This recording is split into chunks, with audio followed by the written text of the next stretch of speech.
Un placer, encantado. Bueno, pues para mí es una honra que el PT desde hace, ¿cuánto más? 20 años, ¿no? ¿Más? O más, antes de los seminarios. Bueno, nos esté invitando, nos invite anualmente, y sobre todo me honro por una razón, y eso lo he conversado con varios dirigentes, exdirigentes de Latinoamérica y de Europa y del Medio Oriente también, de que a mi juicio es el mejor seminario de política internacional de todo el continente americano.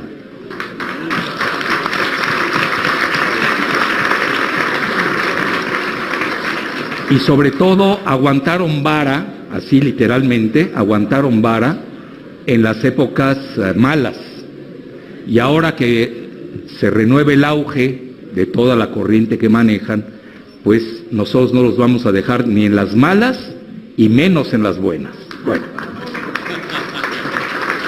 Bueno, dicho esto, me voy con el tema de moda, desgraciadamente, y que tiene al mundo en ascuas, que es lo que llama Vladimir Putin la operación especial militar en Ucrania, que es todo un tema, ya lo hemos abordado. Este año es la tercera vez que abordo con el PT el tema de Ucrania. Entonces, aquellos que deseen ver la parte 1 al inicio de la operación, la parte 2 recientemente, cómo estaba la evolución del conflicto, y hoy al corte de caja, más o menos se los resumo, ustedes lo han de saber mejor que un servidor. También les voy a dar así lo que dicen en inglés, los headlines, lo que está pasando rápidamente, pero me voy a centrar en un tema que hemos descuidado mucho en Latinoamérica y que a mi juicio, en el que a mi juicio subyace una de las carencias y vulnerabilidades geoestratégicas de Latinoamérica, que es el aspecto del manejo financiero especulativo del gas. Se van a ir de espaldas cuando vean ustedes los datos duros, cómo se está especulando en Europa con el gas, por qué ha subido tanto. Vamos a ver quiénes son los vencedores, quiénes son los perdedores. El mundo está fracturado, igual que eso es uno de los corolarios que emerge de las varias guerras en una, que es la singularidad de Ucrania. Una de ellas, bueno, lo que todos siguen en los medios es si avanzó el ejército ruso, que si hay una contraofensiva de Zelensky en Ucrania, que realmente es más que nada de Estados Unidos y la OTAN. Y hoy estamos ante la situación, y ya con eso empiezo, de que les comento rápidamente, también estamos ante una guerra de propaganda. Hay muchas guerras. Hay una guerra geoestratégica, el mundo se partió en dos. Tenemos una bipolaridad regional.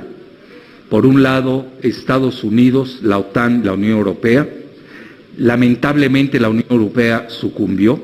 Yo siempre hablo, es el segundo rapto de la princesa fenicia Europa, princesa de Tiro, por Zeus. Y hoy el Zeus es increíble, a sus casi 90 años, no, perdón, 80, es que se ve mayor, perdón, Biden, que ya ven saluda fantasmas, y antier, pobre, a mí hasta me da lástima, se quedó en la tarima sin saber qué hacer, porque ahí controla el país el Deep State, esa es la realidad. Entonces, tenemos por un lado ese bloque, y por el otro lado el bloque de Rusia con China. Y hay otros dos países que no se quieren meter, yo diría son neutrales, tipo India, que recuerda su viejo pasado de los no alineados. El canciller indio es muy sagaz, hay que seguirlo. También hay que seguir a India, pero también Irán, que está jugando un rol preponderante, pero yo me voy a enfocar básicamente a la cuestión financiera del gas, porque hoy la batalla es quién tiene gas y quién no tiene gas. Nada más les doy hoy, para actualizarlos, La revista The Economist, que es una revista globalista por antonomasia, manejaba que los próximos 2 décadas viene un gran auge, imagínense para que lo diga The Economist, que es una revista pro energía verde. Yo no voy a hablar mal ni bien de la energía verde, pero sí veo a los partidos verdes muy verdes, porque son muy dogmáticos, no entienden nada de economía, y en Alemania están llevando al suicidio a su propio país, de ese tamaño. Entonces hay que tener mucho cuidado. Todos queremos un planeta verde, quien no lo desea, pero no a costa de que fenezca el planeta entero, como hoy estamos sufriendo precisamente esa grave crisis del gas, que también va de paralelo a la crisis alimentaria. Pero de la crisis alimentaria, yo desde que nací la vengo escuchando, así que no me voy a detener mucho en ella, y se parece mucho la crisis del gas a la crisis del petróleo, de los 2 choques del petróleo de 1970. Si ustedes revisan bien qué pasó en 1970 con los 2 choques del gas en la época de la OPEP, se van a dar cuenta que hoy se está viviendo más o menos en forma paralela la guerra del gas que se está dando entre Estados Unidos, que maneja el gas esquisto-lutita que proviene del fracking, de la fracturación hidráulica, y ahí nos venden con que es limpio. ¿Cómo va a ser limpio el fracking? No hay nada más contaminante que el fracking. No solamente ya no se puede reutilizar el agua usada, sino que además usa más de 100 componentes químicos que no se conocen y luego produce sismos.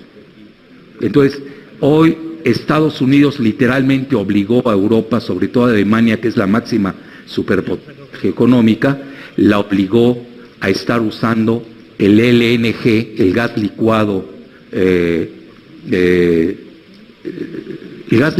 así de fácil. Bueno, el LNG, así se conoce en inglés, pero ahí tienen que esperar 5 años porque necesitan construir puertos, terminales, necesitan embarcaciones, y ahí, fíjense que a mí me llama la atención que en Irán y en China hayan manejado que el gran vencedor de la guerra en Ucrania está siendo Estados Unidos.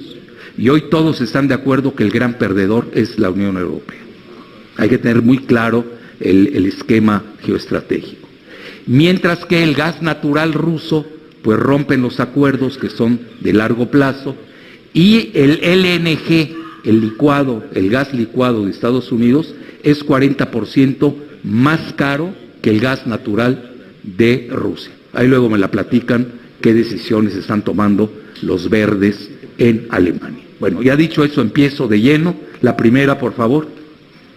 Bueno, ahí tienen la definición del nuevo orden multipolar. Ahora que se acaba de escenificar una cumbre muy importante, vean, actualización de la primera guerra híbrida mundial, yo así la denominé, y su singularidad en Ucrania. ¿Y por qué? Porque hay de todo. En Ucrania se está dando una guerra teológica, se está dando una guerra demográfica. ¿Por qué? Porque yo recuerdo a Biden hace 20 años, él lo comentó, que el talón de Aquiles de Rusia es su demografía. Acuérdense que hubo una fase cuando vino el colapso de la URSS, donde había una mayor mortalidad que natalidad en Rusia, en la URSS. Bueno, ya en ese momento ya era Rusia. Y ese es uno de los factores a lo que apuesta Estados Unidos. Entonces también hay una guerra demográfica que no se atreve a decir su nombre. Bueno, la siguiente, bueno, aquí lo tengo.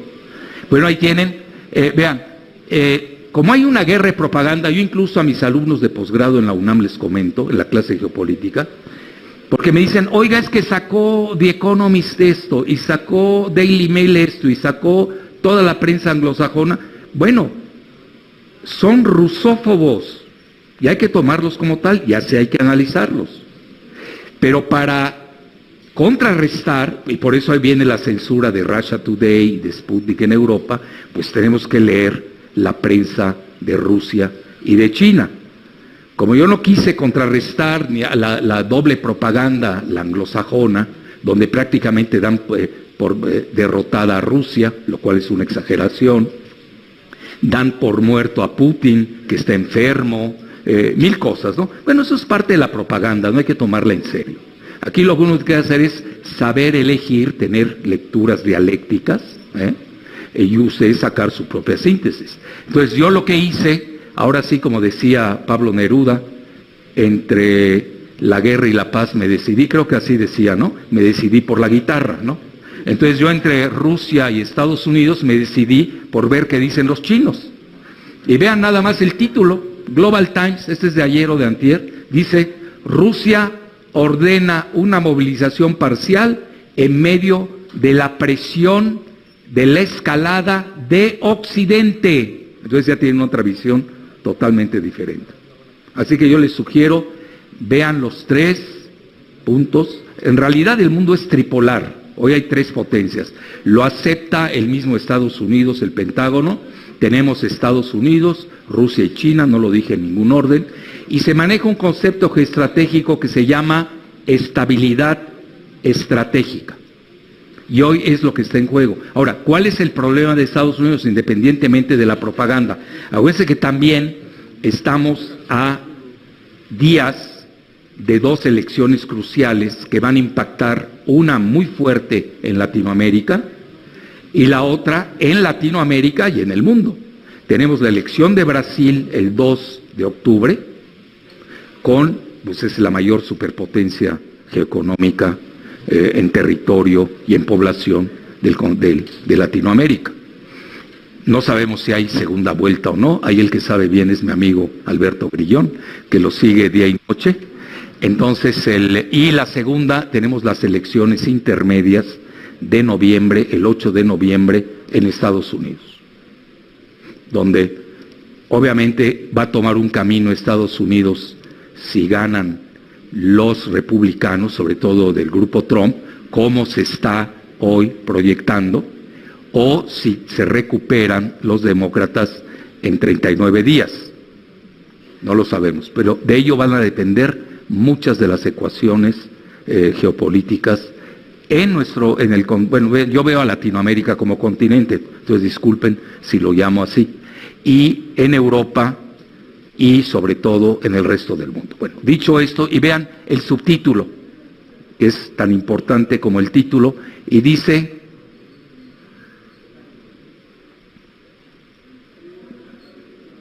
¿qué? Bueno, que esto apunta, esta clara escalada apunta a una confrontación más extensa, haciendo las paces, las negociaciones de paz pues muy difíciles. En realidad, vean, aquí hay 2 maneras de ver el asunto a nivel cronológico, porque también hay que manejar cronogramas. Yo les sugiero ver lo que se llama la diacronía de los eventos.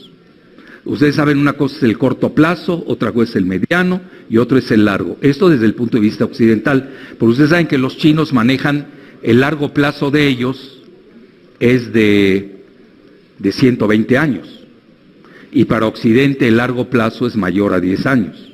Entonces tenemos una perspectiva totalmente diferente. Es muy claro que Estados Unidos busca el empantanamiento y la hemorragia de la presencia militar rusa en Ucrania. Esto es obvio. Al segundo día de la operación militar en Ucrania, la misma Hillary Clinton lo dijo abiertamente. Y por otro lado, igual tipo Afganistán, así lo dijo ella. Ya ven que Rusia también había tenido su Afganistán, aunque Hillary pues no habló desde el Afganistán de Estados Unidos, ¿no? Que fue una terrible derrota. Y Rusia maneja otro tipo de largo plazo. Esa es mi muy humilde opinión. No es lo mismo el largo plazo de Estados Unidos que el largo plazo de Rusia. ¿Por qué razón? Porque vean, hoy en día se están cayendo los gobiernos en Europa. Llaman 8 gobiernos que se caen. 8. Y el domingo viene la extrema derecha de esta mujer Malioni, que ya está previsto, al menos en los sondeos, que va a ganar. Entonces, hay un retorno muy poderoso de la extrema derecha en Europa por una sencilla razón, porque quienes están en el gobierno, en los gobiernos de la Unión Europea, no están sabiendo resolver ni paliar la grave crisis energética.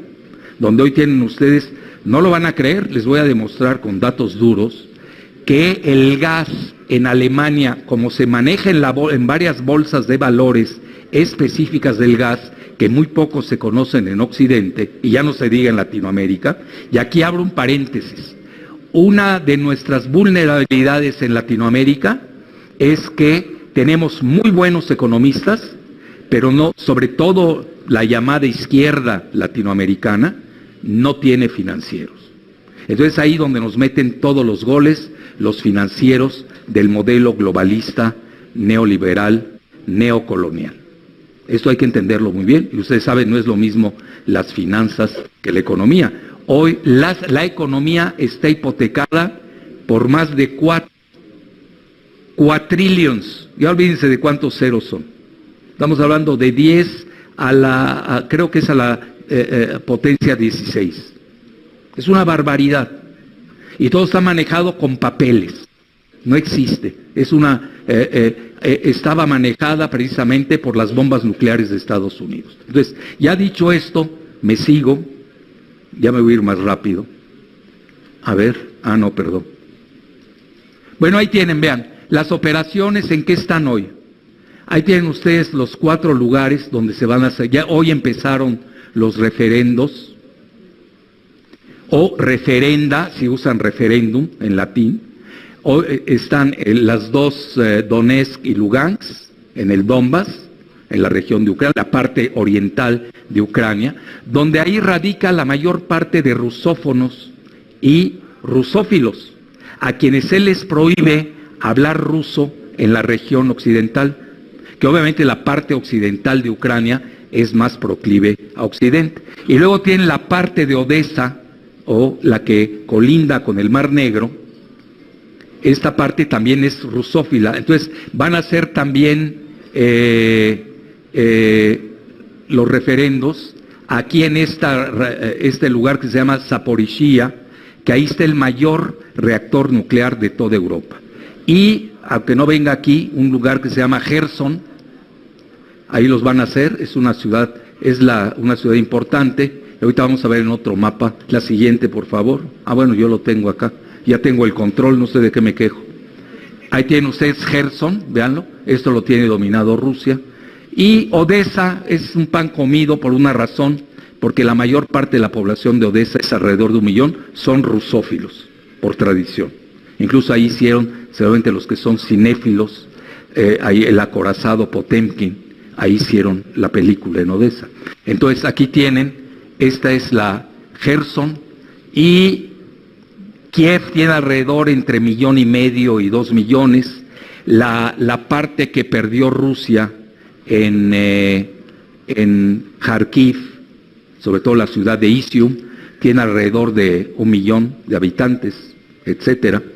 Entonces aquí también hay que tomar en cuenta toda esa cuestión demográfica. Bueno, aquí no me estoy haciendo publicidad, pero tenía que ponerlo, porque le dio juego Sputnik, había que poner una del lado ruso por lo menos, ¿no? Porque todo realmente es literatura anglosajona. Y aquí tenemos otro grave defecto que yo lo padezco y lo sufro con mis alumnos. En Latinoamérica no tenemos estadísticas. Yo les suplico que antes de pensar en la gran unidad, que es un anhelo, el anhelo del Quijote de la Mancha maravilloso, seamos más prácticos. Tenemos que tener ya estadísticas propias. Fíjense, yo cada vez que necesito algo, tengo que recurrir al handbook de la CIA. Imagínense, va a hablar bien de los... y luego el INEGI de México, bueno, es de carcajada. El INEGI todavía tiene el índice Gini, que es el que mide la disparidad de la riqueza y la pobreza, desde la época de Fox. Y me va a decir, ¿por qué? Porque no les conviene poner lo que siguió. Ni la de ahora, que ahora ya saben, estaba el secretario de Economía. No me hagan abrir heridas, mejor ahí me callo. Bueno, entonces aquí tienen, aquí le gustó esta opinión a Sputnik, que por cierto yo soy una víctima de la guerra, porque ya Sputnik no me puede pagar. Aquel día me mandan un cheque, lo que me deben, y HSBC, que es británico, se los recuerdo, Pues me cancelaron 2 meses mi cuenta que porque yo estaba con el enemigo. Pues ¿cuál enemigo? Si yo qué tengo que ver. No tengo otra opción en México. Si México no tiene banca nacional, ¿dónde quieren que lo ponga? ¿En Banca del Bajío? ¿Dónde? No es broma lo que les digo. 2 meses y ahí me estaban investigando si lavaba o yo no dinero. ¿Cómo voy a estar lavando yo con Sputnik, por favor? Yo no lavo ni mi ropa desde que nací. Bueno, ahí tienen ustedes la gran diferencia entre la OTAN y la OCS, que saben ustedes es el grupo de Shanghái, que acaba de celebrar su cumbre en Samarcanda, una ciudad muy importante de Uzbekistán. Curiosamente, la cumbre de Samarcanda reunió a 4 potencias nucleares, a Rusia, a China, a India y a Pakistán, para que no se nos olvide. Mientras que la OTAN solamente tiene a 3. Tiene a Estados Unidos, a Gran Bretaña, ¿qué dije yo? ¿La OTAN? Sí, y a Francia. Nada más que les falta una, que no la hace, pero es casi extra OTAN, que es Israel.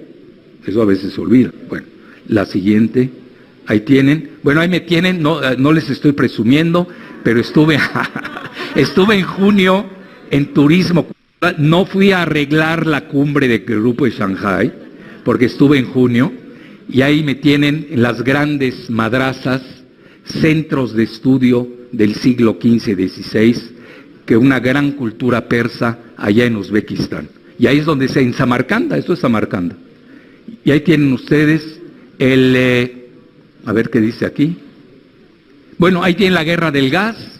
Rusia, Irán, quizás Qatar proyectan crear una OPEP del gas. Esta idea, se los digo con humildad y rigor, la manejé yo hace mucho, antes de que llegara Evo Morales al poder en Bolivia. Cuando Bolivia tenía su gran auge del gas, nosotros ya hablábamos mucho de la OPEP, ahorita están reviviendo la idea.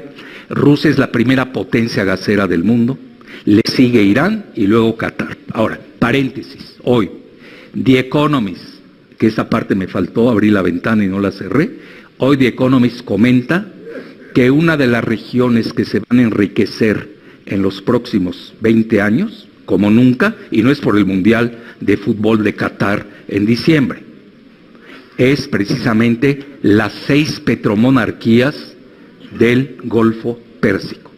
Importante dato, ¿eh? Y están manejando que van a tener por lo menos en 5 años, escuchen bien la cifra, 3.5 millones de dólares. Estamos hablando casi 3 veces más el Producto Interno Bruto de México. Les hago el paréntesis de México, porque veo más mexicanos, ¿no? Creo que sí, ¿no? Todavía, bueno, porque a veces digo, ¿y dónde están, no? Bueno, fallan a las citas importantes nuestros paisanos. Y vean cómo se paga un error, una toma de decisiones mal hecha. López Portillo, que gobernó del 76 al 82, cometió el peor error que se puedan imaginar. Mandó construir, por designio de Estados Unidos, del gobierno de Jimmy Carter y de su secretario de Energía, James Schlesinger, mandaron construir un gasoducto que se llama Cactus, que viene de Chiapas hasta Reynosa, en la frontera con Estados Unidos. Así se conoce, Cactus Reynosa. Y en un momento con créditos del Exim Bank, importante, créditos del Exim Bank. Bueno, se construye el gasoducto y a la hora de la verdad, James Schlesinger, con la mano en la cintura, le dice a López Portillo, pues ya no quiero tu gas porque tengo un mejor precio de Canadá. Y dejaron a López Portillo con las llaves en la mano. Bueno, esa es la primera parte de esta historieta de López Portillo y la pésima decisión estratégica en lo referente al gas mexicano. ¿Y qué sucedió? Empezaron a quemar el gas, literal. Y hoy, ¿saben para qué usan? Aquel día se lo pregunté a alguien muy bien encumbrado en Pemex. Lo usan como almacén de depósito. Y hoy estamos importando en México el 80% del gas. Cuando nos está yendo muy bien con el petróleo, a grado tal que yo ya he comentado, que el Dos Bocas, la refinería Dos Bocas, hasta va a salir gratis por el alza del petróleo, que ha llegado a 100. No ha llegado al precio de 150 al que estamos acostumbrados, pero ya llegó a 100 y obviamente va a ir para arriba, pero no como el gas. Hoy, por eso yo estoy insistiendo mucho A veces nos falta esa cultura energética en Latinoamérica. Necesitamos actualizarnos, ver cuáles son las jugadas estratégicas primordiales, porque a veces nos vamos por la periferia y perdemos el tiempo en discusiones bizantinas tangenciales, y cuando ya nos metieron todos los goles con la cuestión financiera, que es con lo que están manejando hoy el gas. Bueno, ahí tienen ustedes. Entonces hoy, imagínense, México importa el 80% del gas de Estados Unidos. 80%. Entonces, ahí lo que estamos ganando por un lado, lo vamos a perder mucho más con el asunto del gas. Digo, para aquellos que cantan loas y victoria, ¿no? Entonces, ahí tienen ustedes la guerra del gas. Es muy importante todo esto. Y vean, este personaje, Hamid Hosseini de Irán, comentó que el gran vencedor es Estados Unidos. Y van a ver por qué. Porque le está vendiendo al precio que quiere su gas licuado a Europa, que está cesando de importar el gas ruso. Vean las pésimas decisiones, ¿eh? La nuestra en México, yo todavía no nacía, para que se acuerden, bueno, del 72, bueno, ya me quité 40 años. Una pésima decisión, vean cómo repercutió 50 años después, en forma dramática. Bueno, sigo. Y ahí tienen ustedes, vean, hoy Alemania que se cargó con lo verde, empezaron a cerrar plantas nucleares. Vean, yo siempre he sido abolicionista en la cuestión nuclear, nunca lo he ocultado. Ahora ya no salen Estados Unidos y Gran Bretaña con que las plantas nucleares son limpias. Que alguien me lo platique. ¿Qué tiene de limpio Fukushima? ¿Qué tiene de limpio Chernóbil? ¿Qué tiene de limpio Three Mile Island en Pensilvania? Vean todos los accidentes. Ahora, Francia, que sí lo sabe manejar, nunca ha tenido ningún accidente nuclear, pero Francia prácticamente maneja el 80% de su energía con la cuestión nuclear. Y ahí se equivoca Alemania, porque manda a cerrar sus plantas, y hoy están discutiendo si las reabren o no. Imagínense el retroceso. Oigan, esto es importante que lo entiendan, A mí ya no me va a tocar, Así que ustedes pueden hasta jugar a la bolsa y les va a ir muy bien. Los próximos 20 años, olvídense de lo verde.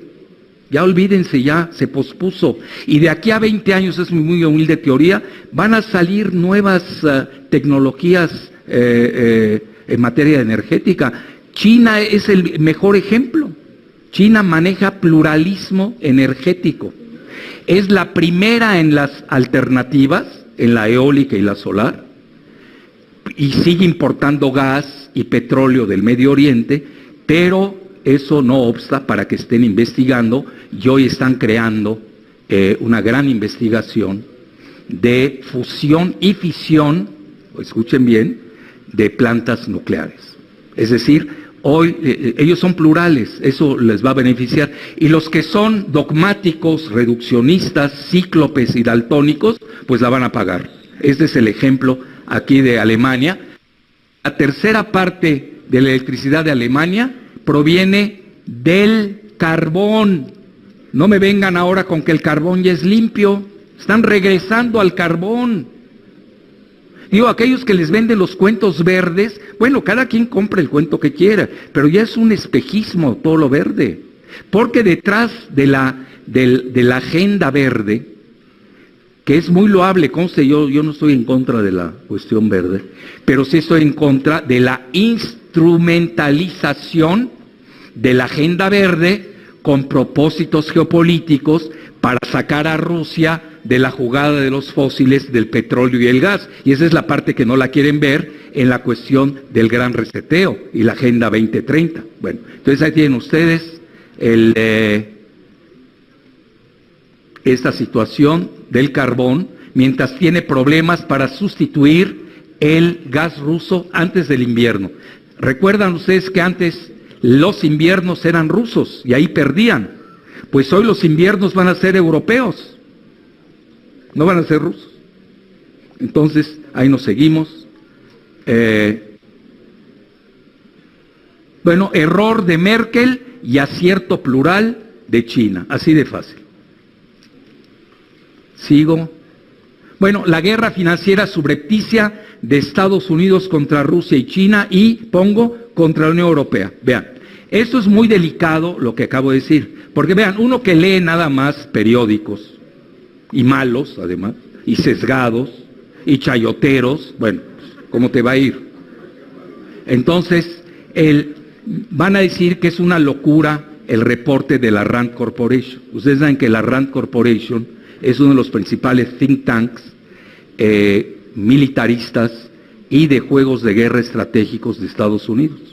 Y acaba de ser divulgado, yo tuve la suerte que me enviaron el reporte de un país escandinavo, sobre un reporte confidencial de la Rand Corporation, donde abiertamente dicen hay que destruir a Europa para que sus grandes capitales, hablan de 10 trillones de dólares, 10 millones de millones de dólares, mucho más de lo que tiene BlackRock, que manejaba 10 millones de millones, ahorita perdieron como 30 trillones, no, perdón, de los 10 perdieron el 30%. Acuérdense que BlackRock es el principal banco de inversiones del mundo. Entonces, ahí tómenlo con cuidado, léanlo. Yo como soy dialéctico no tengo ningún problema. Ustedes lo leen, están en contra, perfecto, estás a favor, perfecto, no pasa nada. ¿Está bien? Bueno, la siguiente. Ahí está. Y vean, esto lo acaba de escribir. Vean, yo sigo mucho, desde hace mucho a Engdahl. Engdahl es un gran, yo creo que es uno de los mejores geopolíticos del petróleo. Yo lo sigo desde hace 40 años, fácil, 30.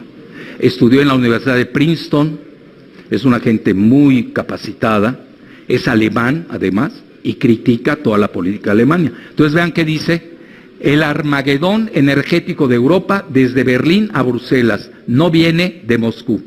Y habla sobre el gas especulativo. Les sugiero que lo lean en detenimiento. Tenemos que estar al día, tenemos que estar actualizados, pues si no, ¿cómo vas a tener un debate? Si no sabes qué está pensando la otra parte. Entonces, ahí va. Rápidamente les doy los headlines. Bueno, entonces, desde el 22 de agosto se maneja el mercado, o se cotiza el gas natural en lo que le llaman Gas Hub, una encrucijada del gas que se llama THE, Trading Hub Europe. Que vean cuánto subió, más de 1000%. Les juro que leí 3 veces el artículo para ver si no se me estaba escapando un cero. 1000% subió desde agosto. Por eso tienen las facturas eléctricas que están en las nubes. Pero hay quien está ganando. Está perdiendo la población. ¿Quiénes están ganando? La banca estadounidense Morgan Stanley Chase Manhattan. Con pelos y señales lo da Engdahl. Bueno, ahí tienen 1000%. ¿Ya vieron? Más que el año pasado. Y la mayor parte de los ciudadanos les comentan que la razón es el maldito Putin, ¿no? Y la guerra de Rusia en Ucrania. Y dice Engdahl, la verdad es totalmente diferente. Los políticos de Estados Unidos y los principales centros financieros están usando a Rusia para encubrir lo que está hecho en Germany, lo que está hecho en Alemania y en Bruselas, la crisis energética. Vean qué interesante. Les cambia todo. Yo les garantizo que la mayor parte de ustedes seguimos con el modelo anglosajón, que es el que nos contamina. México, estamos totalmente a expensas de la intoxicación de la propaganda anglosajona. Por eso tenemos que buscar otros métodos, ¿no? Bueno, ahora, si te quieres intoxicar, pues sigue viendo Televisa, pues no hay ningún problema. Es el mejor método para intoxicarse. Y vean, esto lo saca Reuters, ¿eh? Aquí hay datos duros, aquí nada de eso. Cuando yo les diga, esa es mi teoría, hasta ahorita nada es mío. Porque sí voy a decir al final que es mío. Hasta ahorita nada es mío. Hay bibliografía con datos duros. Entonces vean, esto lo saca Reuters, que es anglosajón. Y vean qué comenta: Alemania lanza su comercio de gas, la encrucijada Hub, que se llama ahí la tienen, con datos duros. Siguiente. Perdón. Me dijeron que manejar el rojo. Ahí está. Entonces, estamos hablando una, rápida se las digo, una desregulación del gas. No hay precio fijo, igual que los precios que tienen a largo plazo con los rusos, se acabó, ahora se van al manejo bursátil, con todo lo que eso implica. Y vean, el principal beneficiario, JP Morgan Chase.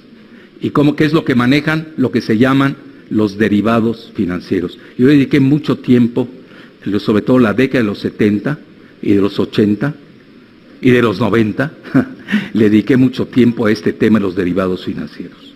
Es lo que sostiene la economía de Estados Unidos. Bueno, entonces, y el gas no es la excepción.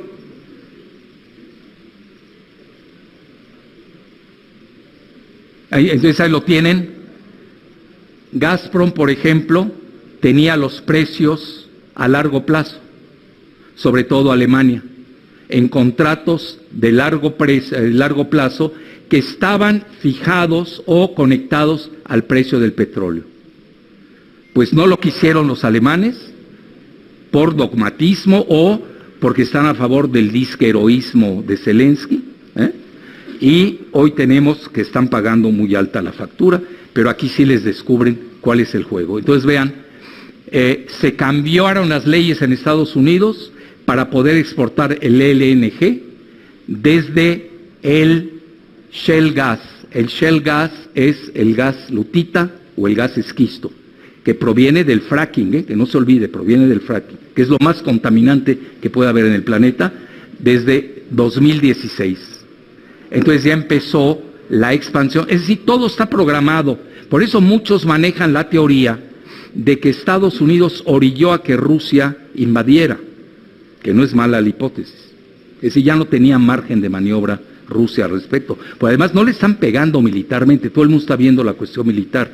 Le están pegando en lo que más les duele, que es el gas. Vean, yo les comento porque la seguí, y hay un gran economista estadounidense, por cierto, que se llama Verlager, V-E-R-L-L-A-G-R, Verlager, lo pueden buscar, que a mi juicio es el que más sabe de la especulación financiera del petróleo. Y él demuestra cómo la colusión o la connivencia entre Estados Unidos y Arabia Saudita disminuyeron el precio del barril del petróleo a $8. ¿Escucharon bien? Y años después se cae, tiene que salir Rusia, la URSS de Afganistán, y luego se cae el muro de Berlín. Es decir, el verdadero motivo por la que se colapsa la Unión Soviética fue la abrupta caída del precio del barril del petróleo en una colusión entre Estados Unidos y Arabia Saudita. Hoy no se está dando lo mismo porque Arabia Saudita mandó a freír espárragos a Biden, lo cual es espectacular, y están en acuerdo y acordados para mantener un precio del petróleo estable, al menos así se vio en la reciente reunión de la OPEP, así le llaman más porque hay como 10 países que ya son observadores de la OPEP, entre ellos está Rusia y está México. Entonces, por eso es muy importante entender que hoy pegarle al gas, llevar la especulación del gas, es volverle a pegar a Rusia. Es la repetición de 1980. No crean que hay algo nuevo, no pueden inventar algo nuevo. Lo que ves es que Rusia es muy débil financieramente y China apenas está saliendo de su encapsulamiento financiero. Bueno, la siguiente, por favor. Bueno, vean, las terminales duran, para el LNG, duran de 3 a 5 años. ¿Cómo le van a hacer a Alemania en 3 a 5 años? Por eso yo les comentaba en esa línea diacrónica del largo plazo y del corto plazo que hay que ver muy bien. A Rusia ahora, pues no le ha ido tan mal en la cuestión financiera. Ha obtenido grandes ganancias gracias al petróleo, al gas, cuando con las sanciones catastróficas de Estados Unidos y la OTAN se había manejado que iba a colapsar la economía de Rusia, lo cual pues no sucedió. Y vean, ahí está la frase clásica que la recuerda Engdahl, de Kissinger, que ya tiene 99 años, por cierto. Bueno, Porfirio tiene 88, ¿no? Creo. Digo, Dice, quien controla el petróleo y controlarás a los países. Controla los alimentos y controlarás a la gente. Henry Kissinger, ahí lo tienen. Durante los choques petroleros de los 70. Hoy, están aplicando el mismo teorema para esta década. Controlar alimentos, ya no es petróleo, y es controlar el gas.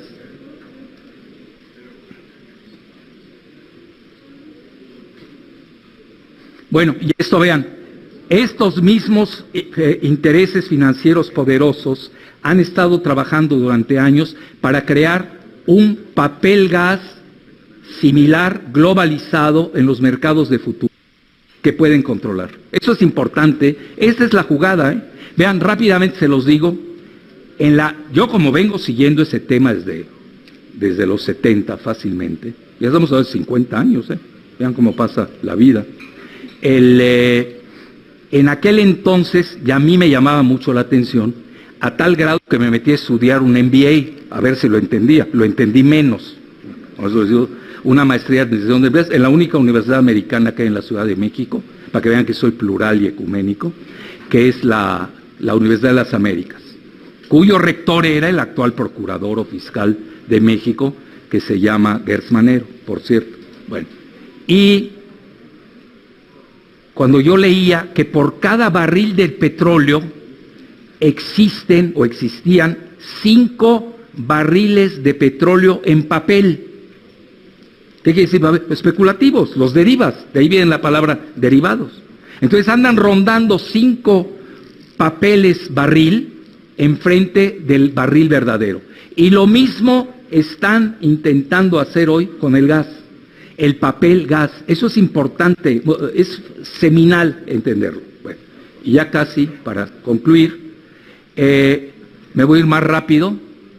Entonces hablan de una trampa, el mismo Engdahl, que ha llevado al pico explosivo del gas en la Unión Europea desde el 2021. Los grandes bancos y los intereses energéticos que controlan la política de la Unión Europea en Bruselas han creado un nuevo sistema, un precio independiente, un sistema de un precio independiente. Eso es importante.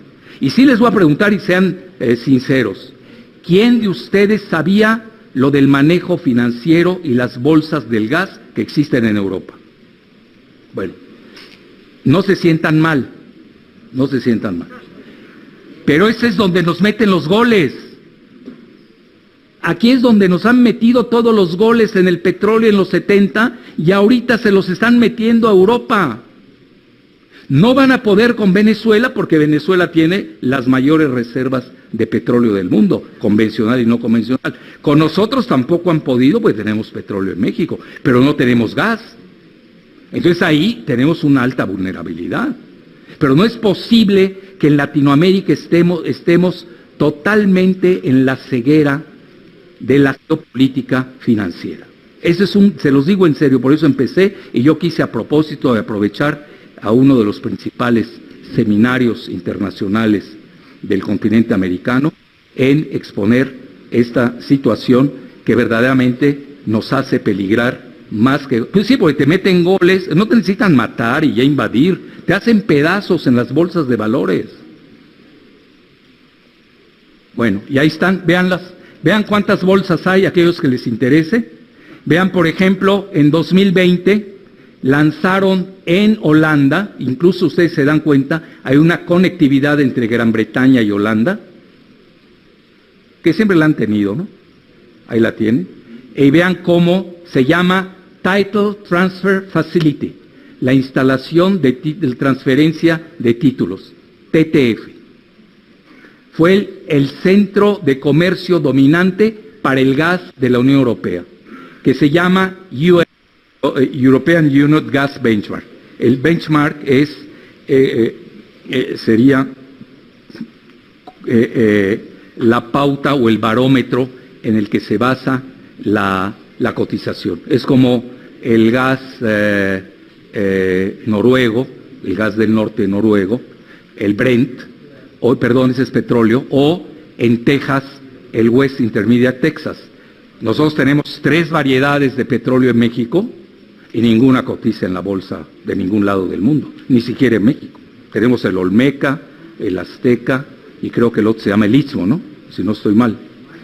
Maya también, bueno, aquí todo, Zapoteca, y ahí tenemos muchos, ¿no? Ahí los tienen. Pero ni uno sirve, porque acabamos cotizándolos en Estados Unidos. Vean lo grave, ¿eh? Esa es otra carencia que tenemos. Por eso Brasil se despega un poco, un tanto cuanto de Latinoamérica, porque ellos sí entienden este juego financierista hasta cierto grado y hasta cierto punto desde Sao Paulo. Por eso les molestó mucho todo lo que tiene que ver con Petrobras y ya saben todas sus reservas. Bueno, ya casi para terminar, pero esto es importante, ¿eh? Yo creo, vean, si nada más se llevan este esquema hoy, es más que suficiente. Entender ya cómo se está manipulando la especulación financiera del gas, idéntico a lo que hicieron en la década de los 70 con el petróleo. Y ahí los tienen, ahí tienen más, aquellos quieren más datos, ahí los tienen, lo pueden. Bueno, incluso se maneja un mercado, ya no les quise llenar de datos, pero me acuerdo de él ahora, que se maneja Japan Korea Market, el mercado de Japón-Corea, donde también se cotiza el LNG, el gas licuado. ¿Qué significa? Bueno, ahí aunque no lo crean, compra China y compran Taiwán, porque tienen carencias en gas. Y como ellos tienen el modelo especulativo del mercado, obviamente lo utilizan en estos landeos. No es nada más Europa, pero ahí tienen ustedes todo lo que tiene que ver con los mercados especulativos. Si no, uno no entiende cómo es que en Europa subió 1000% el gas en un año. Bueno, esto Pedro Sánchez, el de España, no creo que lo entienda aquí entre nosotros. Bueno. Y vean los precios, cómo han subido los precios del gas, ahí los tienen. Sus picos, y obviamente va al alza. Aquel día creo que estuve en Honduras, me hicieron la pregunta, hay un foro de jóvenes, que les diera yo un pronóstico, como si fuera divino, háganme el favor, de cuánto va a costar el gas. Pues ¿cómo voy a saber yo cuánto va a costar? Haz escenarios, también tenemos que aprender a pensar, no tenemos que ser deterministas, ni reduccionistas. Escenario 1, si sube tanto, pasa tal situación. Escenario 2, escenario 3. Para eso sirve el método de toma de decisiones, de los métodos cuantitativos. Tenemos que modernizarlos. Y vean, esto lo dice la Agencia Internacional de Energía. A pesar del dolor a corto plazo, los mercados liberalizados en la Unión Europea han traído, fíjense, ganancias financieras a largo plazo. Ahí lo tienen, ahí tienen ya no lo puede ocultar ni la Agencia Internacional de Energía Atómica, que lo controla el G7. Bueno, y luego ya me brinco de todo esto porque es la manera en que en forma deliberada empezaron a cerrar todos los gasoductos que provenían de Rusia a la Unión Europea y sobre todo a Alemania. El que pasaba por Turquía, el que pasaba, el Soyuz, que pasaba por Ucrania, otro que pasaba por Bulgaria y Polonia. Y adivinen qué hacían los especuladores. Compraban el gas barato, el gas natural ruso, los alemanes, y lo revendían en la bolsa. Uno es un precio fijo, a largo plazo. El mismo gas se lo estás revendiendo a Polonia, pero a cotización de bolsa. Así se quieren los europeos. La siguiente. Bueno, y ahí tienen aquí, ¿qué es? Bueno, ese es uno de los gasoductos, no me voy a detener, es todo un tema. Y vean, Der Spiegel, no estoy hablando del Reforma de México, ni de... Vean, cómo están tronados sus cuestiones eólicas. Marx in Germany, esto es en alemán, Marx quiere decir desastre. Desastre. Der Spiegel, que es además, usando los términos latinoamericanos, pues es de derecha, ni siquiera es de izquierda. Y vean vean la cuestión eléctrica, cómo están, vean, sin cables. Esta es la portada de Der Spiegel. Ahí lo tienen ustedes. Y vean qué dice Engdahl. la locura de los altos precios en Alemania. ¿Y por qué me detuve mucho en Alemania? Porque es la principal superpotencia geoeconómica de toda Europa. Así de fácil. Ya para no perder nuestro tiempo con los demás. Que curiosamente a nivel geoeconómico estaban a la par de Rusia. Hoy, aunque no lo crean, con la crisis del gas, Rusia ya superó a Alemania en Producto Interno Bruto, porque la de Alemania está bajando. Entonces vean lo que dice Engdahl, dice, los fanáticos economistas verdes, pero muy verdes, el ministro de Economía Robert Habeck está haciendo todo lo posible para construir la agenda verde y eliminar el gas y el petróleo y lo nuclear, para dejar como única fuente confiable las fuentes de energía, ya saben cuál, la eólica y la solar. Problema de la eólica y la solar, intermitentes y requieren del gas. Otra vez nos encontramos con el gas, aún con la eólica y la solar. Y dice, en cada aspecto, la crisis energética suicida en curso hoy en Europa ha sido made in Germany, hecha en Alemania y no en Rusia. A mí este artículo me gustó mucho porque es demoledor. Y acabo con esto. Elon Musk, antes de la guerra en Ucrania, era verde, ultraverde, fanático. Y hoy ya es un reconverso y dice que se desplomaría la civilización sin el petróleo y el gas al corto plazo. Pues moraleja, era lo que les dije. Por eso aquí pongo yo la diacronía fundamental. No es lo mismo ver el corto plazo, bueno, defino el corto plazo, el parte plazo inmediato lo conocen. Corto plazo 5 años, mediano plazo 10 y creo que el largo plazo más de 10. Bueno, y el largo plazo son 20 años mínimo. Sepa Dios qué va a pasar de acá a 20 años. Entre tanto, pobre de los países que no tengan gas y petróleo. Así de fácil. Esa es la teoría. Y aquí les cito a uno de el hombre más rico del mundo. Ya ven que a Forbes les encanta poner quién es el hombre más rico del mundo, ¿no? Entonces, ahí tienen ustedes. A ver aquí, ¿qué dice? Por lo que pide que en el corto plazo, por eso yo, cuando ustedes discutan con un verde, le preguntan, ¿estás hablando del corto plazo, del mediano o del largo? Y ya, ahí se acaba la discusión. Ellos no entienden. En el largo plazo quizás tengan razón, pero en el corto plazo están equivocados. Y en el mediano plazo igual, estamos hablando de 10 a 20 años. Oigan, eso es importante. A veces hay que tener discusiones cronológicas. Bueno, ahí lo tienen y ya creo que ya voy a concluir. Bueno, y aquí con humildad de rigor, ¿cuántos precios del gas hay? Fíjense que descubrí que son los mismos 5 precios del petróleo. Bueno, aquí a nuestros amigos venezolanos, el presidente Chávez tenía como libro de cabecera este libro de su servidor. Muchos mandatarios de Latinoamérica lo tenían como libro de cabecera. Lo pueden bajar en mi portal, gratuito. Yo no vivo de mis libros. Yo a los 3 años los expongo en mi portal. No quiero vivir de ello. ¿Y cuáles son los 5 precios del petróleo? Ahí les va. 1, el de la oferta y demanda. Esto lo sabe hasta un pepenador. Y creo que lo entiende mejor el pepenador. Porque huele mejor. 2, el precio financiero.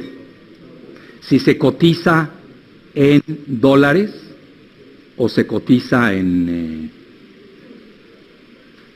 no, el precio geoeconómico. ¿Se cotiza en dólares o en otra divisa? Pues pregúntenle a Saddam Hussein y a Muammar Gaddafi, que quisieron cambiar la cotización del petróleo a euros, ¿qué es lo que les pasó? Los lincharon, literalmente. Es decir, ahí Estados Unidos no juega. Para que vean el aspecto financiero tan fundamental en la política, que es donde domina Estados Unidos y Gran Bretaña. Ahí es donde los tienen dominados. en lo demás no. El tercer aspecto, las geofinanzas, pues toda esta cuestión especulativa, los derivados, etcétera, etcétera. Luego el cuarto, la geopolítica. Hoy estamos viviendo esta crisis geopolítica en Ucrania. Antes se estaba viviendo con los dos choques del petróleo en el Golfo Pérsico. Y hay otro, se los digo con humildad y rigor, los chinos aceptaron mi tesis de los 5 precios, aunque nunca me dieron crédito. Sí, pero aquí yo me adelanté, lo puedo demostrar. Y hablan de uno más, que yo lo manejé, lo tengo que reconocer, que es el desinformativo. Existen varias maneras, cada quien miente sobre sus reservas. Y ustedes también se dan cuenta, no es lo mismo la cotización del petróleo en Texas que en Gran Bretaña. E igual está sucediendo con el gas. Sigan ustedes la misma pauta y son los 5 precios, tanto del petróleo como del gas. Vean, yo lo escribí en 2006. 2 años después viene la grave crisis de Lehman Brothers. Y ya para concluir, ahora sí. Y esto lo publica Rand Corporation. Ahí vienen los links, ahí viene todo, donde precisamente la idea es debilitar a Alemania y fortalecer a EU, según un documento de la Rand Corporation, para redireccionar todos los flujos de capitales que tiene la Unión Europea, estamos hablando de casi 10 millones de millones de dólares, e ir a fortalecer la economía desfalleciente de Estados Unidos. Muchas gracias.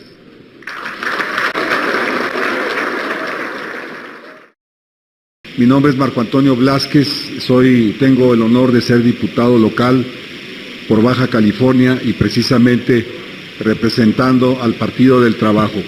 Querido maestro, profesor, un placer volverte a ver, soy tu seguidor. En algún tiempo nos hiciste el favor de acompañarnos en unas conferencias allá en Jalapa, según recuerdo. Muy breve. ¿Con quién? ¿Con Cuitláhuac? No, Dios me libre. Estaba como diputado federal todavía.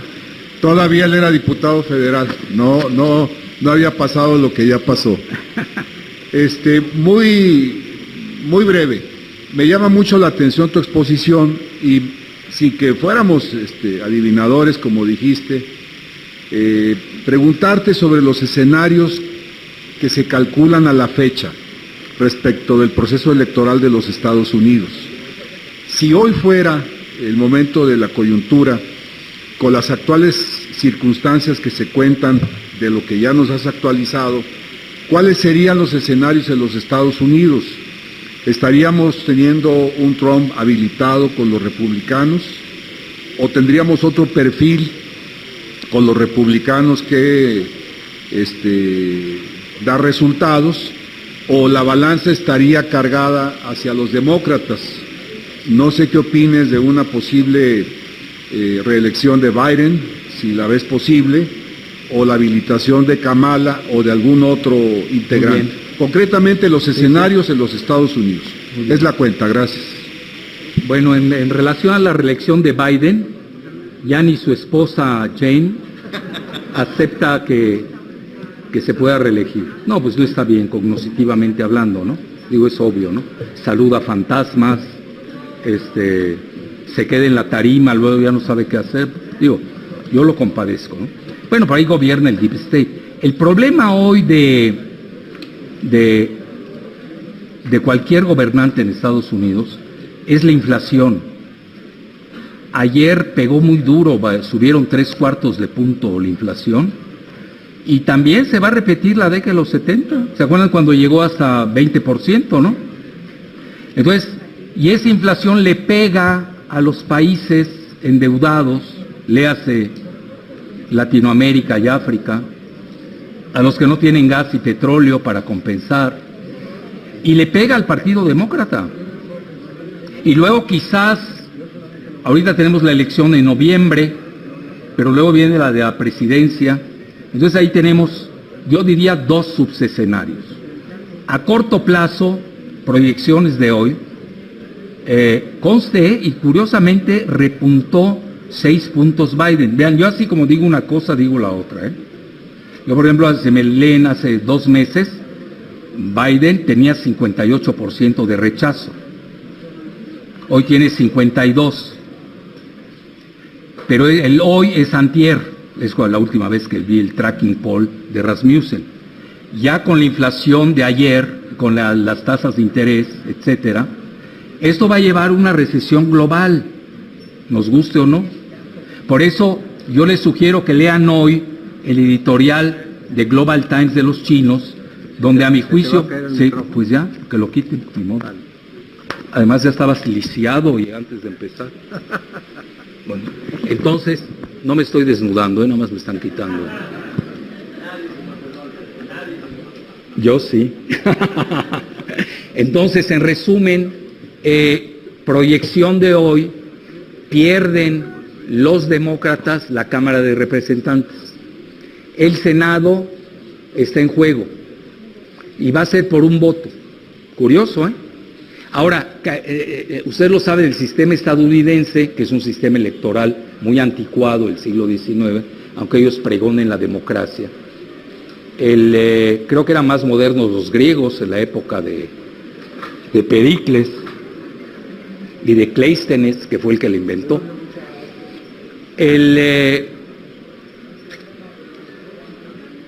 Kamala Harris, como vicepresidenta, puede desempatar el Senado, que es lo que está pasando ahora, ¿no?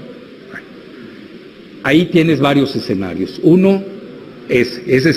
Se puede dar el otro, así como está repuntando, por ejemplo, Clinton acaba de hacer una entrevista a Fareed Zakaria de CNN y estaba muy optimista que se iba a repuntar el Partido Demócrata. Bueno, ese es otro escenario, sin duda. Y ahí pues van a haber problemas en ambos partidos con los resultados. Yo, mi muy humilde opinión, que sigo mucho a Estados Unidos por razones obvias, hoy hay 2 candidatos visibles del Partido Republicano, hay uno, porque a Trump lo están paralizando con toda esta serie de juicios, tanto lo que le pasó en Mar-a-Lago, ¿no?, como ahora lo que le hicieron en Nueva York por una juez que puso Obama, por cierto, que es del Partido Demócrata, porque ahí igual no crean que nada más es Latinoamérica, también los jueces en Estados Unidos pues tienen su corazoncito, ¿no? Y juegan a la política recio. Entonces ahí se nota que sí están tratando de paralizar una candidatura de Trump para el 24. Sí, pero Trump, si no me equivoco, creo que ya tiene 75 años, ¿no? Ya es una gerontocracia Estados Unidos. Es una gerontocracia, literalmente. Entonces, viva la gerontocracia. Está bien, pero tú y yo no gobernamos, esa es la diferencia.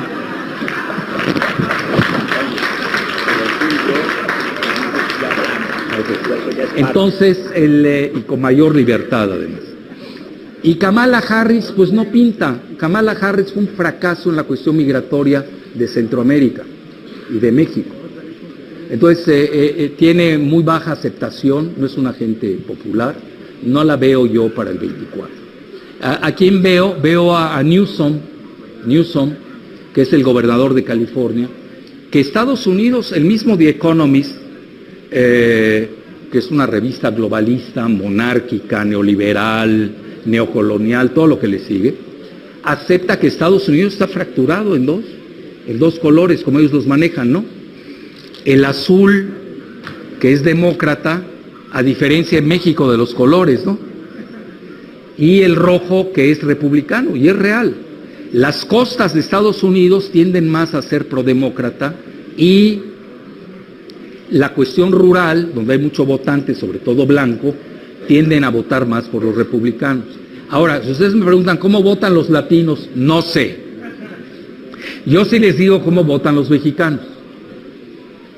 Que los mexicanos somos el 65 o 62% de los latinos.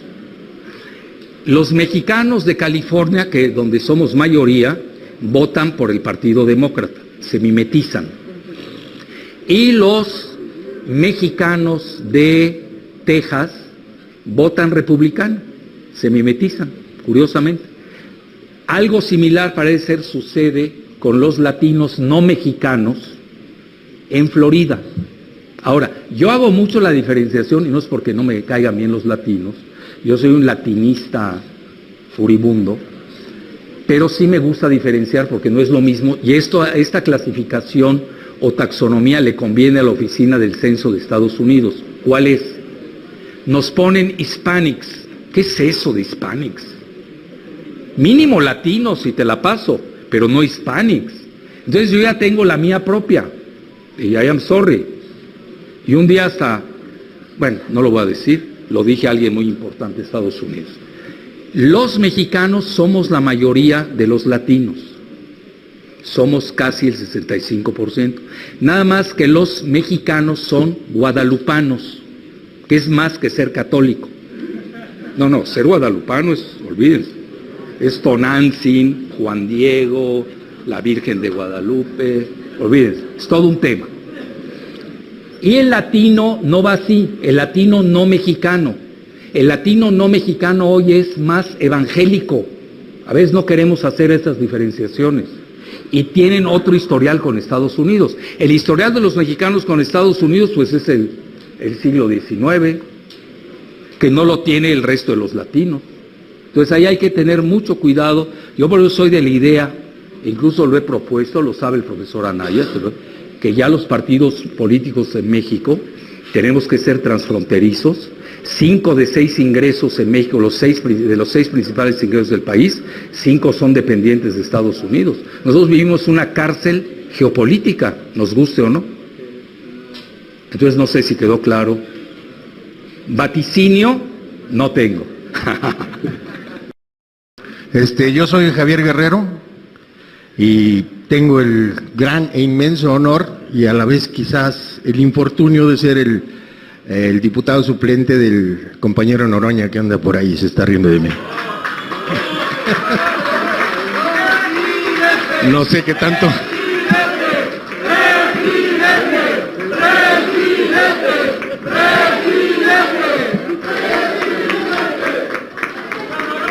Ahí está el infortunio. Me agarran de Virgen María mucho, ya mi teléfono ya. Pero en fin, miren. ¿Esto qué tiene que ver con el gas?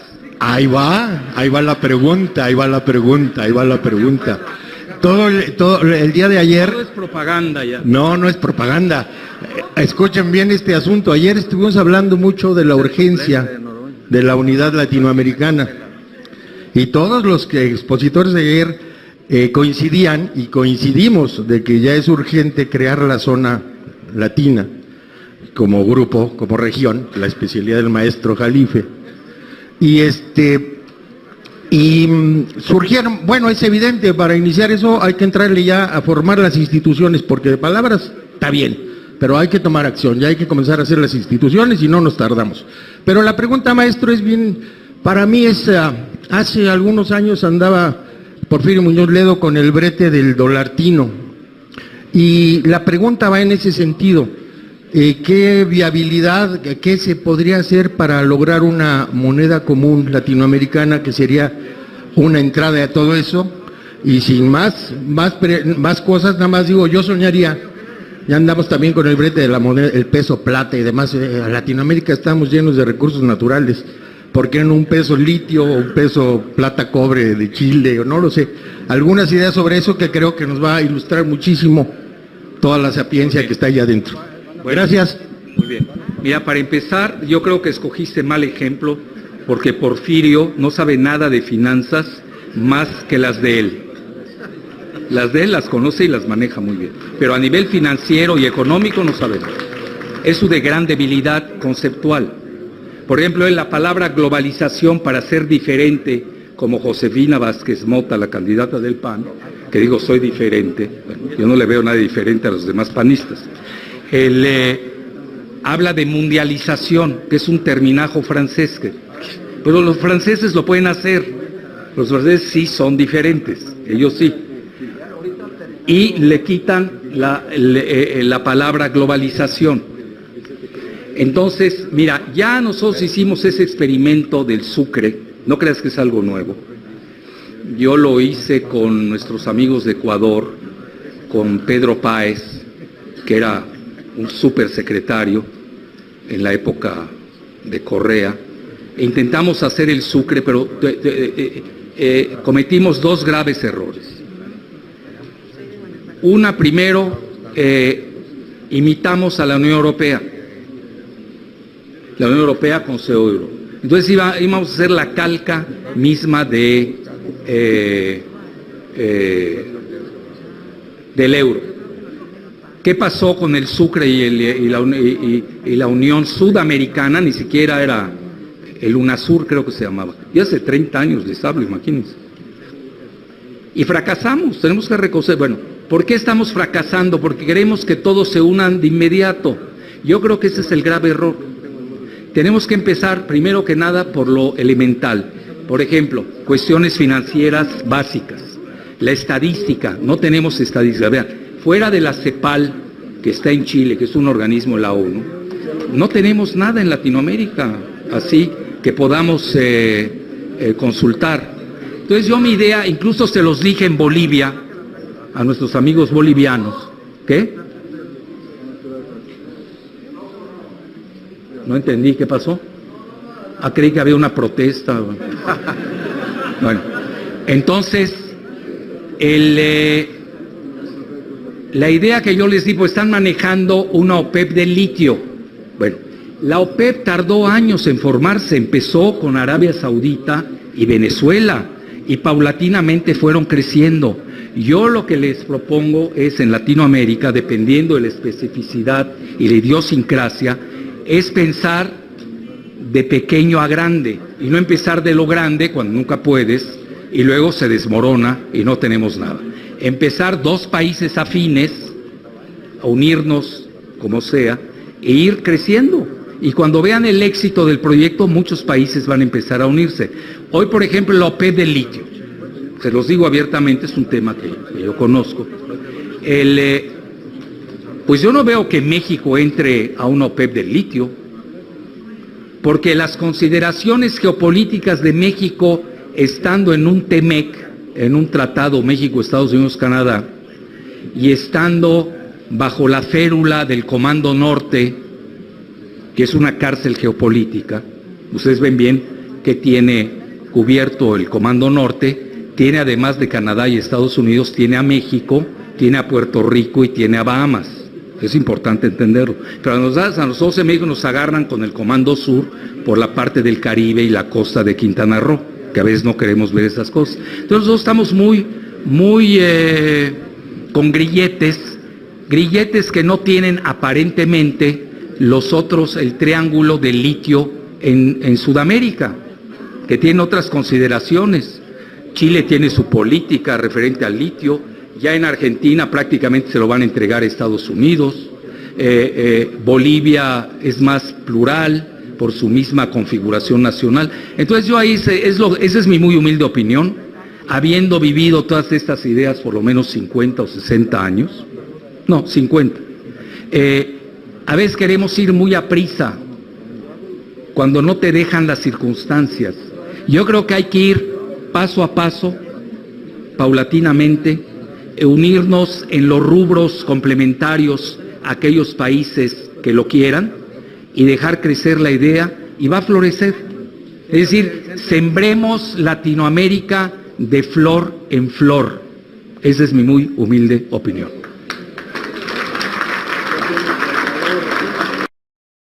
Escuchando su exposición, me surgió una pregunta, ¿no? ¿Por qué México no mira hacia Venezuela? Venezuela es la 6ª reserva mundial de gas certificada. Y creo que en el marco de la realidad que vivimos energética del mundo, nos toca mirarnos como latinoamericanos y como hermanos. Quisiera saber su opinión sobre esto que le pregunto. Porque, mira, Venezuela no tiene un TEMEC con Estados Unidos. Y ahora por la necesidad del petróleo y el gas de Venezuela, que la necesitan tanto Europa, Estados Unidos menos, sin duda alguna, porque Estados Unidos está usando el fracking. En México, pues, vean, es muy sencillo y te voy a dar el ejemplo del litio.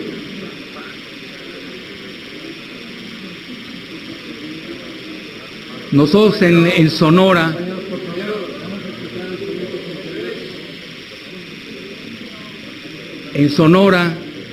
existe el mayor depósito de litio del mundo y México no tiene la principal reserva de litio del mundo.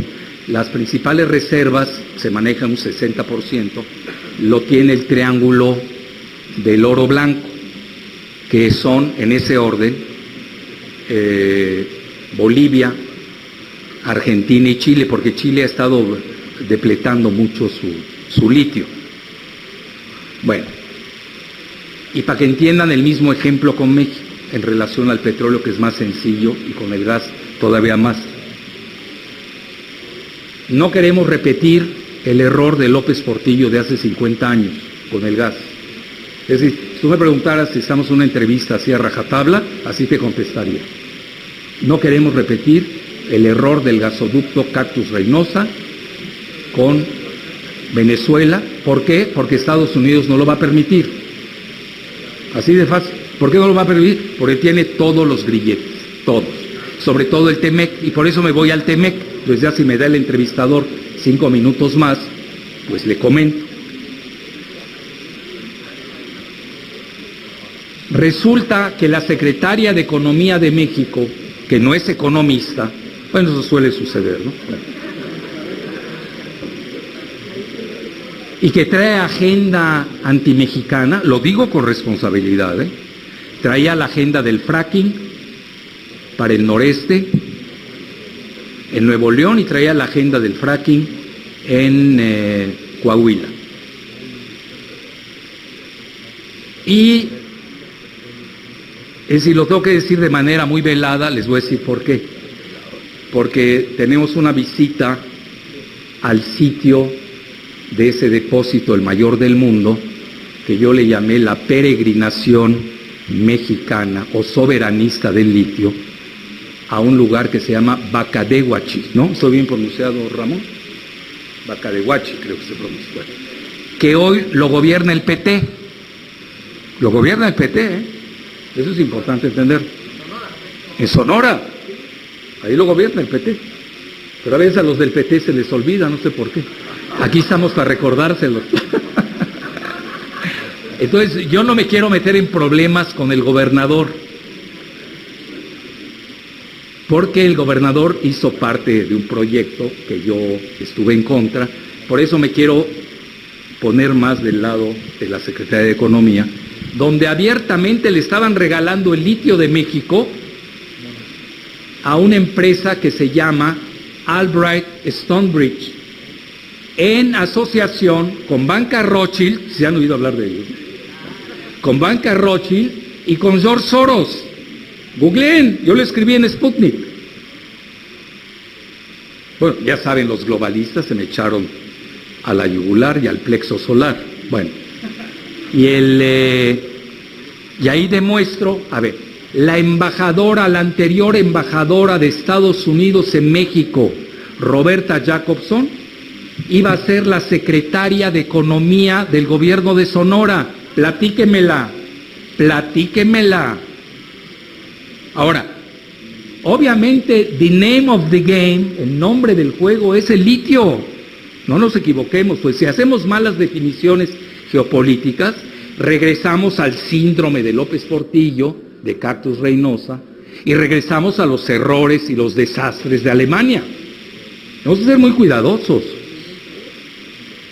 Y les recuerdo que así como los demócratas tienen a su empresa que se llama Albright, les recuerdo quién es Madeleine Albright, acaba de fallecer, fue secretaria de Estado de Bill Clinton, la que organizó la guerra de los Balcanes. Es decir, no estamos hablando de cualquier persona, estamos hablando de la más alta estrategia en Estados Unidos. Pues igual lo tienen los republicanos, y se llama Elon Musk, que es aliado de Trump. Entonces yo una vez hasta en broma comenté, bueno, ya no le entreguen todo a los demócratas. denle la mitad a los demócratas y la mitad a los republicanos. Y parece que está gustando la idea, que eso es lo que más me disgusta. Pero ahí les va la parte principal. Incluso hacemos actos de gobierno y no entendemos su significado. No sabemos semiología. Usamos terminajos sin ton ni son. Y ahí les va y con esto concluyo. Y el ejemplo lo estoy dando para extrapolarlo con sus debidas acotaciones a que además le agradecemos a los hermanos de Venezuela que se acuerden de nosotros con el gas. Sí, pues nosotros somos muy dependientes de Estados Unidos en materia del gas. Resulta que desde Calderón, un presidente panista, ya saben cómo dicen en México, ¿no? Que Gran Bretaña tuvo a su monarca, que fue Isabel II, y México tuvo a su monarco, que fue Felipe Calderón.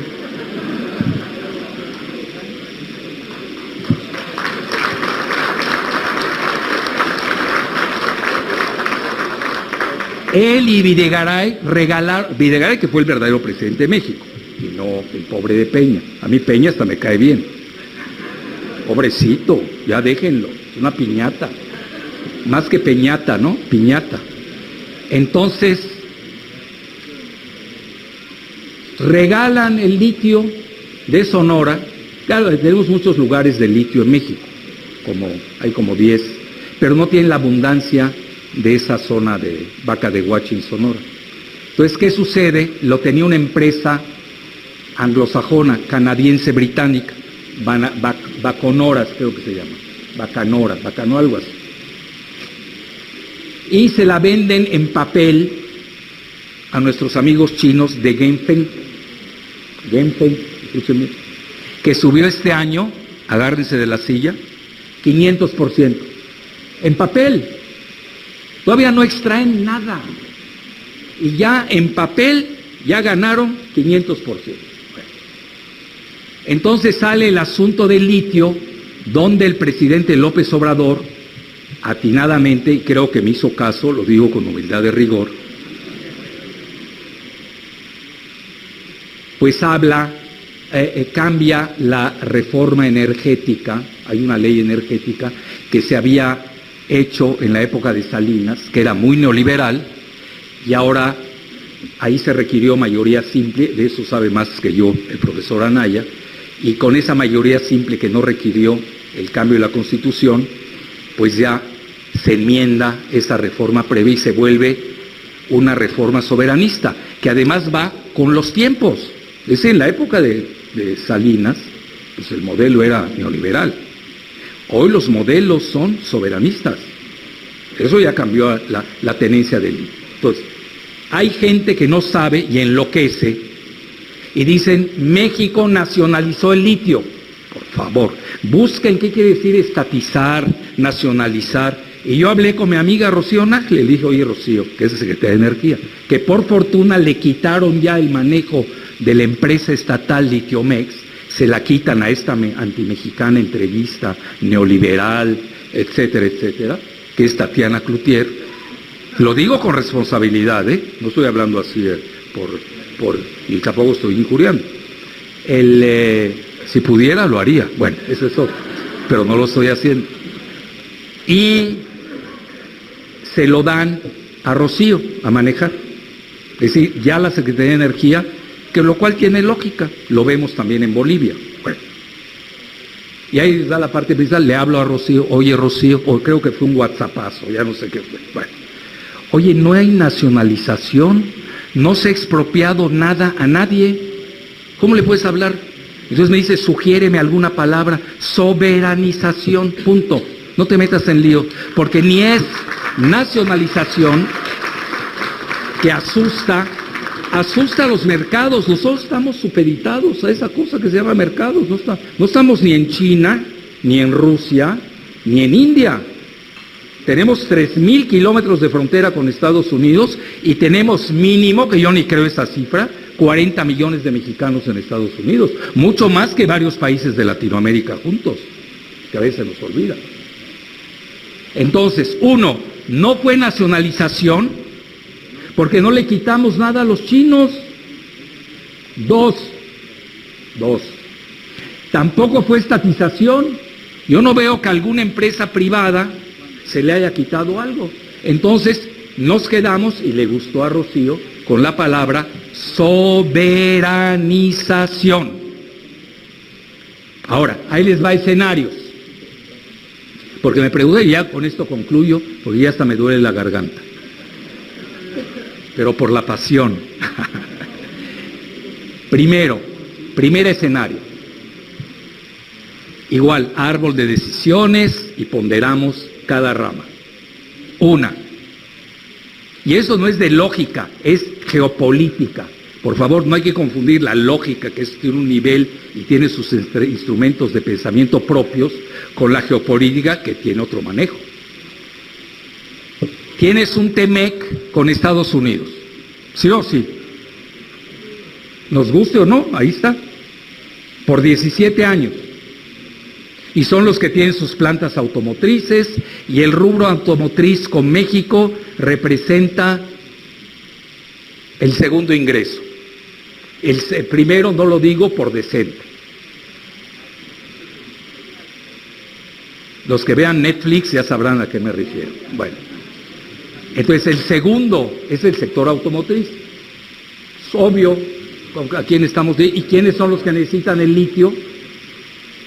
Pues esas empresas. Ahora, ahí tienes a los chinos, porque resulta que de las demás entregas que hicieron, tanto Calderón como Videgaray, no han hecho nada, no sé, a nivel de un papeleo leguleyo. Eso lo explicó muy bien el secretario. No estoy haciendo publicidad, como aquí acaba de hacer alguien publicidad, pero el secretario de Gobernación, Adán Augusto López Hernández, no estoy haciendo publicidad, que se escuche bien, bueno. Adán precisamente comentó que aquellos que no hicieron valer sus derechos, pues ya no tienen derechos, y parece que sí hay una ley exprofeso. Al final del día quedan solo los chinos. Bueno, y ya me voy con los chinos, y con esto acabo. Tienes ahí 3 escenarios. 1, le compras a los chinos y se lo revendes a los gringos, no sé, estoy pensando, ¿no? O los mismos chinos le venden a los gringos, porque saben que van a tener problemas, porque no hay carros chinos en México. Los únicos que trajo TV Azteca fracasaron, ni sus empleados los compraron. Primer escenario. Segundo escenario, queda ahí paralizado porque no sabes qué va a pasar. Yo, a mi juicio, lo que pasó con este tronido de la energía verde se va a posponer relativamente, no estoy diciendo forever and ever, se va a posponer la cuestión del litio. Pero eso no quiere decir que lo regalemos, porque también podemos pensar en bursatilizarlo. Yo sé que esta idea a Andrés Manuel no le gusta, pero ahí aquel día estaba viendo yo cálculos alegres, ya en Sonora brincan que van a ser el Kuwait de América del Norte, ¿no? Puede ser, no lo sé. Acuérdense que el litio de Sonora es de difícil extracción, está en arcilla, necesita una tecnología que no tenemos, que sí la tienen las grandes potencias. El de Bolivia es más sencillo porque está en salares, es de fácil extracción. Todo eso hay que saberlo cuando uno se mete a elucidar estos temas. Entonces ahí se puede quedar paralizado el asunto hasta que se pongan de acuerdo, exista la paz mundial. Yo ya sé que no me va a tocar, así que no, tampoco me preocupo. Y la tercera, pues van a empezar a haber actos raros de terrorismo, de desestabilización en esa región. Porque no creo que Estados Unidos, que trae una guerra comercial con China, les vaya a permitir en su casi frontera la explotación del litio. No sé, estoy pensando en voz alta. Y hoy cuando estamos leyendo, hoy estaba leyendo un artículo en la mañana antes de venir, del Washington Examiner, donde hablan ya de la guerra del fentanilo entre Estados Unidos y China. Que incluso yo hasta lo puse en un mensaje, no sé si en Facebook o en algún lado. Dije, pues es la repetición de las guerras del opio, pero en reversa. ¿Cómo fueron las guerras del opio? Pues hoy la guerra del fentanilo, idem, ¿no? Pero al revés. Entonces ahí se puede dar ese tercer escenario. Entonces yo lo que sugiero es, si yo fuera el gobernante, como no lo soy, no tengo problemas de hablar, haría pues no sé, un esquema, un abordaje, tener presente que está el gas de Venezuela, está el gas también enfrente que tienen en Trinidad y Tobago, ahí lo tenemos, nos los están presentando, y a ver qué tanto nos permite la correlación de fuerzas en América del Norte proveernos de ese gas que espero sea más barato que el gas licuado de Estados Unidos, que es muy caro. Bueno, hasta la próxima, muy amable.